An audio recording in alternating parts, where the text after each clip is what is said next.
Frédéric Gauguin, je suis conducteur de travaux chez Maison Création depuis 3 ans et demi maintenant. Alexandre, conducteur de travaux chez Maison Création depuis 2023.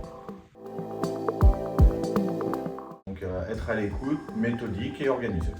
De la communication entre les entreprises, les clients, donc bien tenir informés des étapes de chantier, des imprévus, de ce qui se passe, également beaucoup de self-control face à des imprévus.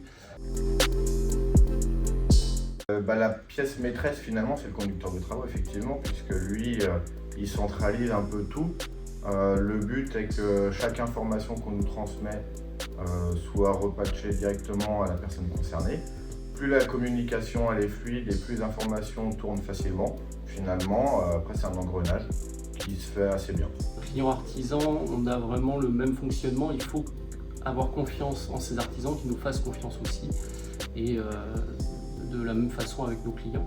Donc c'est beaucoup d'écoute, écouter quand ils ont des questions, des choses à nous dire, que ça soit justifié ou non, mais une question apporte toujours une réponse. Je dirais que c'est une entreprise qui est plutôt à taille humaine. Elle écoute beaucoup ses clients, donc ça c'est plutôt le gros point positif. Pour moi, c'est beaucoup de respect du salarié et respect du bien-être du salarié par rapport à la charge de travail, c'est-à-dire vraiment le respect d'attribuer un nombre de chantiers qui nous permet, nous conducteurs de travaux, d'assurer une bonne gestion, d'avoir des rendez-vous réguliers avec les clients, d'assurer une bonne communication.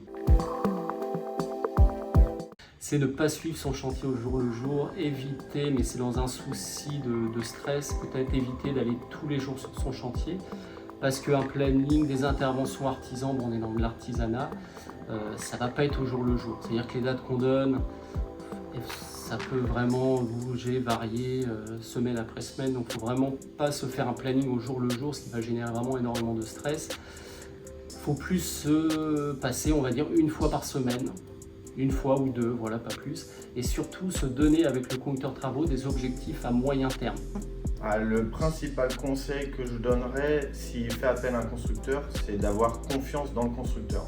Parce qu'aujourd'hui, la plupart des clients sont un peu échaudés avec tout ce qu'on entend.